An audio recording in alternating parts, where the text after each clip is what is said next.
أعوذ بالله السميع العليم من الشيطان الرجيم من نفخه وهمزه ونفثه. بسم الله الرحمن الرحيم. اللهم صل وسلم وبارك وأنعم على سيدنا ومولانا وحبيبنا محمد صلى الله عليه وسلم وعلى آله وأصحابه أجمعين. رب اشرح لي صدري ويسر لي أمري واحلل عقدة من لساني يفقه قولي. ربنا علمنا ما ينفعنا وانفعنا بما علمتنا وزدنا علما. اللهم إني أستهديك لأرشد أمري وقولي. Bon, j'ai promis de poursuivre quelques enregistrements sur le sujet concernant les paroles d'Allah ou la parole sublime d'Allah Azza wa Jal.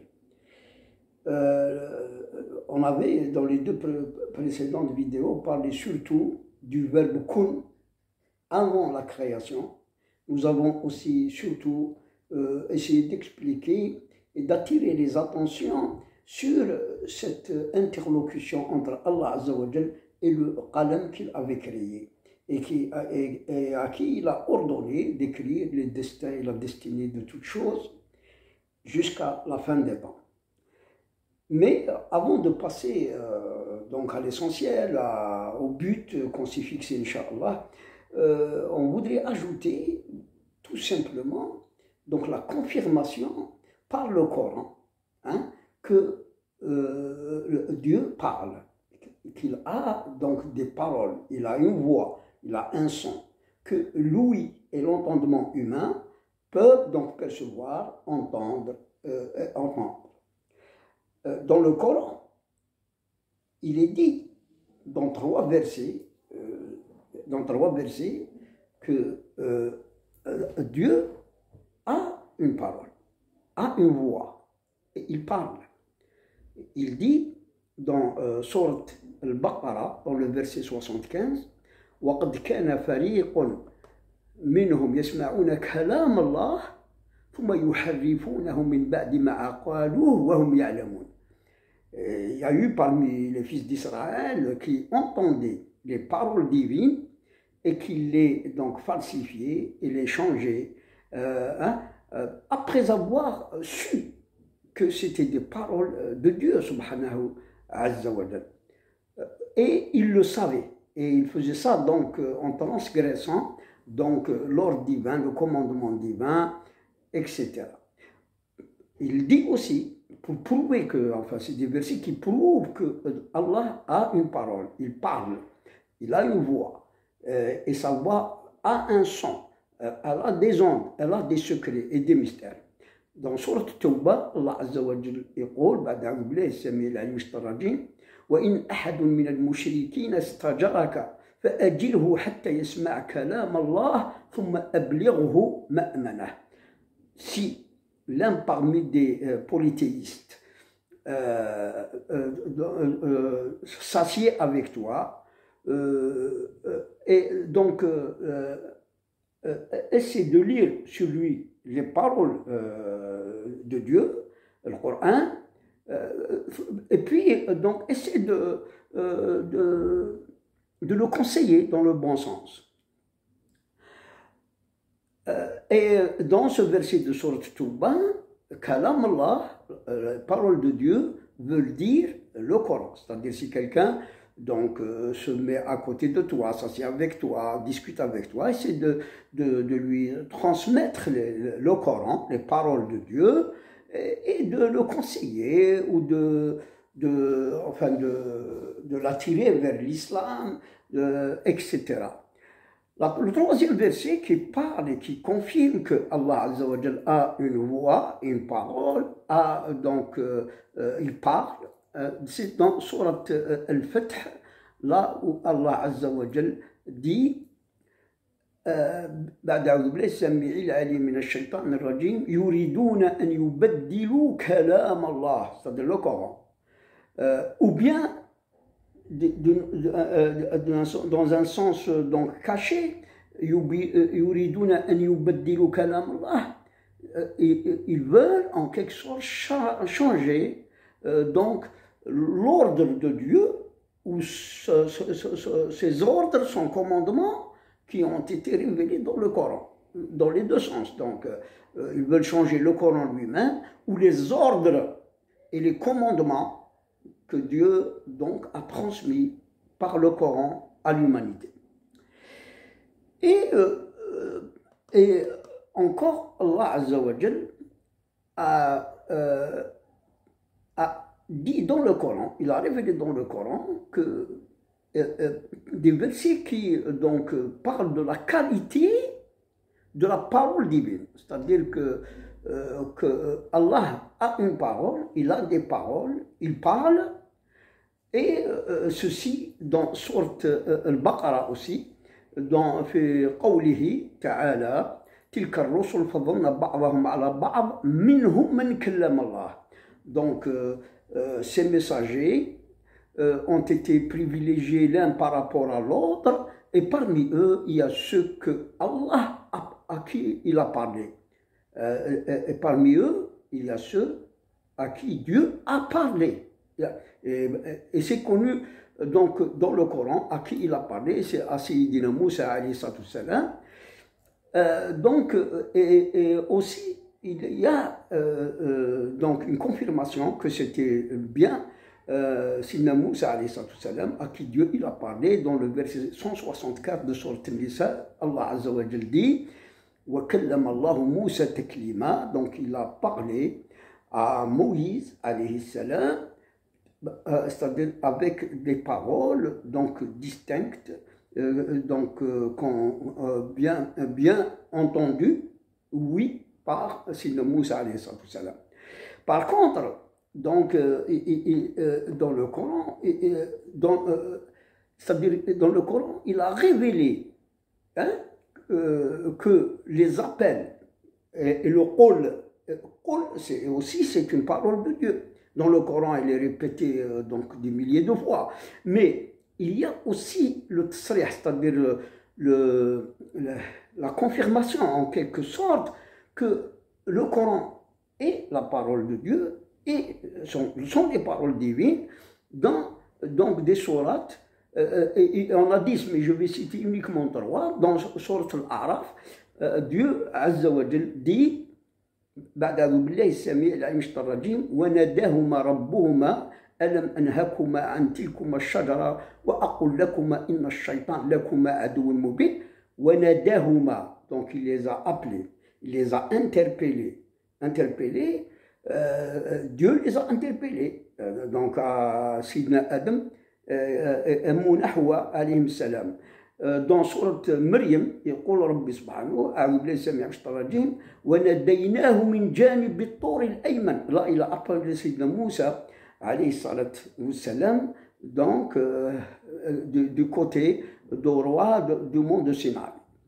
Ensuite, il y a aussi dans sourate An-Naml, يقول الله عز وجل فلما جاءها نودي أن بورك من في النار ومن حولها وسبحان الله رب العالمين يا موسى إنه أنا الله العزيز الحكيم, etc. Il y a 10 versets où donc Nada, il a appelé donc par une voix Sayyidina Moussa, et ailleurs il parle surtout de Sayyidina Moussa parce qu'il lui a parlé, et c'est le messager de Dieu à qui Dieu il a parlé, et que Sayyidina Moussa alayhi salam a entendu la voix de Dieu par son ouïe, et qu'il a compris par son cœur et sa raison.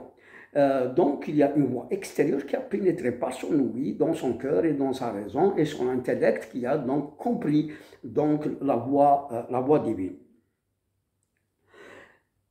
On va s'arrêter là parce que c'est très long.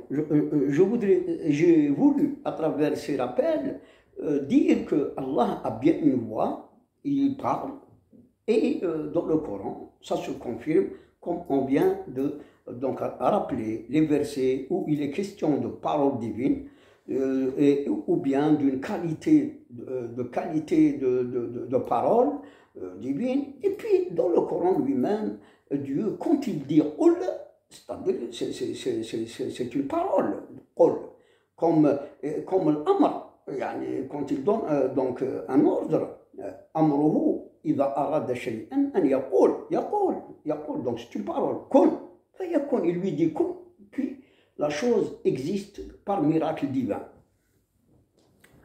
Aujourd'hui, je voudrais juste ajouter quelque chose, après d'en avoir confirmé que Dieu parle, il a des paroles et il y a le Coran.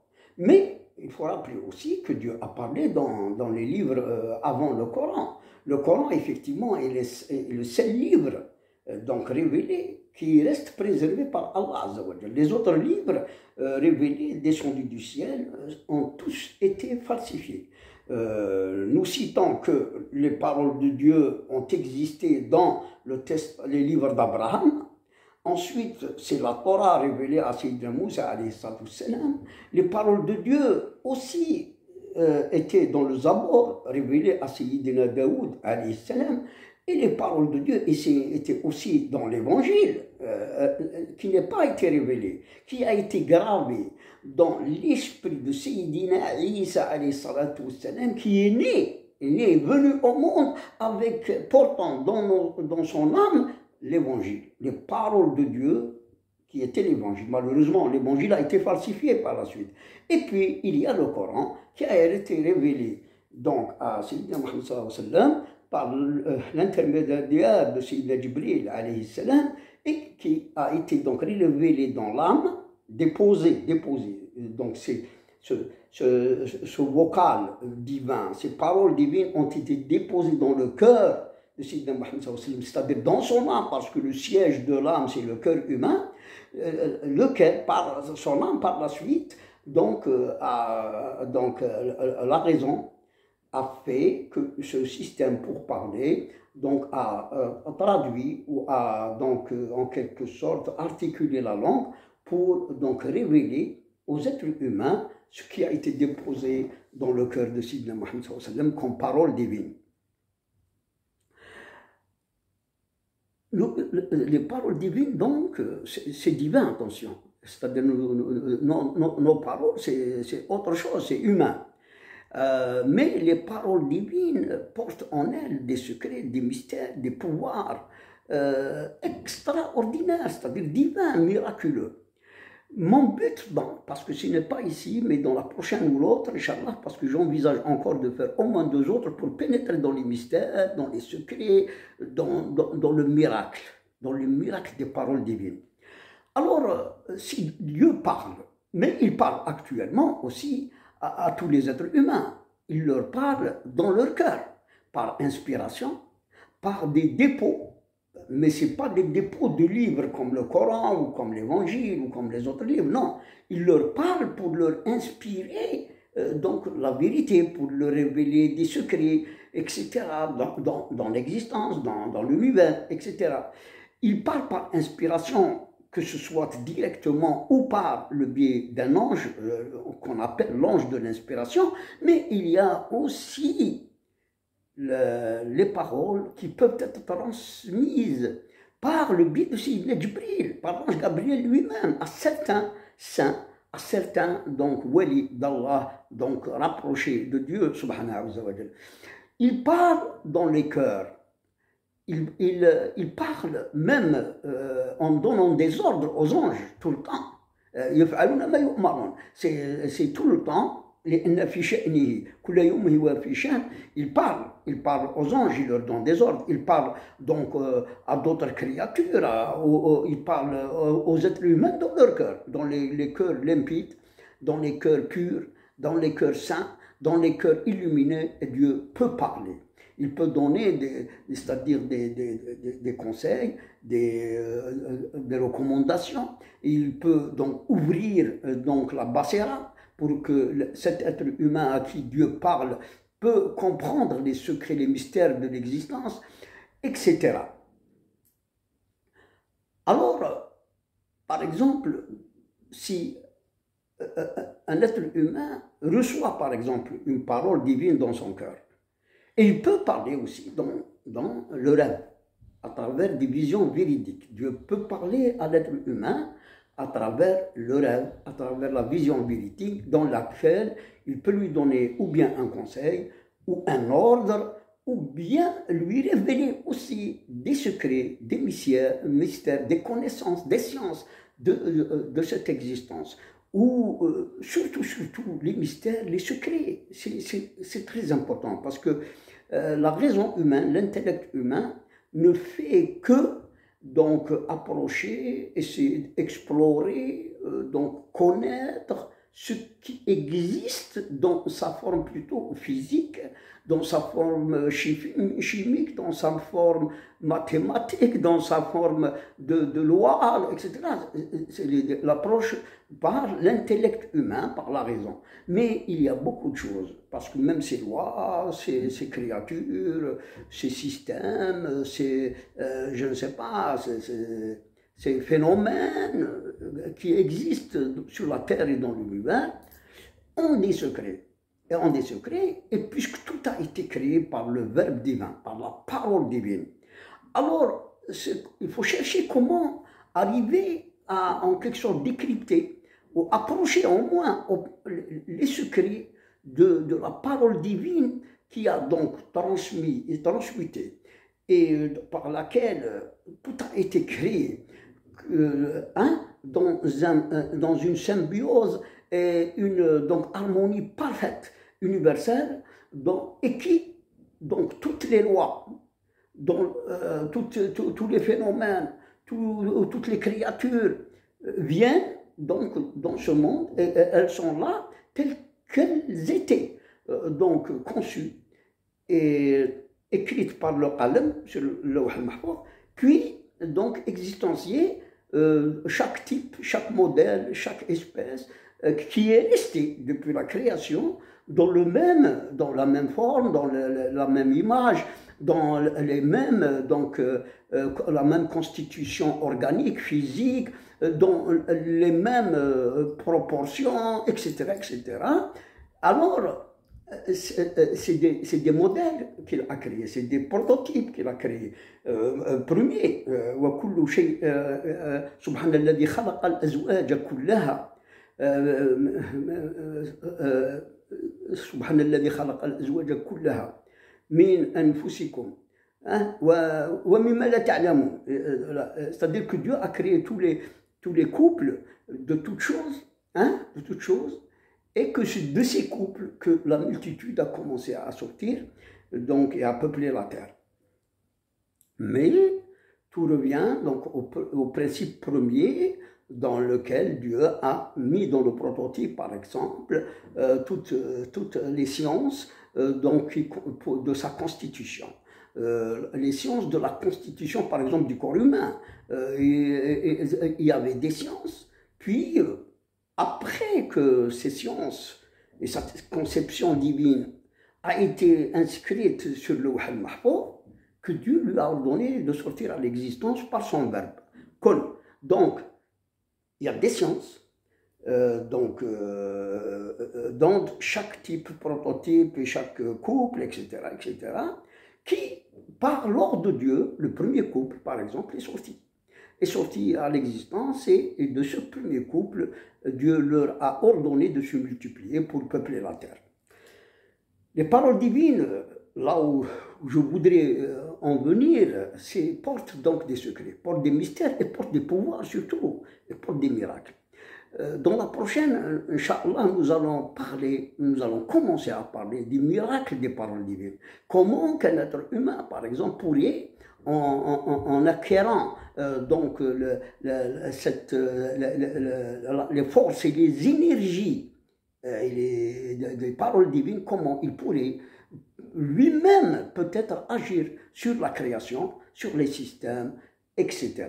De même que nous allons voir que le Coran, s'il est lu et récité par un cœur pur, un cœur illuminé, un bon croyant, rapproché de Dieu, il peut déplacer aussi des montagnes, il peut faire des miracles que seul, c'est-à-dire avec la permission de Dieu, comme Sidna Isa, avec la permission de Dieu, il peut arriver à faire ces miracles dans la nature, ou bien dans les sociétés, dans les communautés, dans les personnes, dans les animaux, dans les vergers, etc. Donc je vous dis à la prochaine, Inch'Allah. Assalamu alaikum wa rahmatullahi ta'ala wa barakatuh.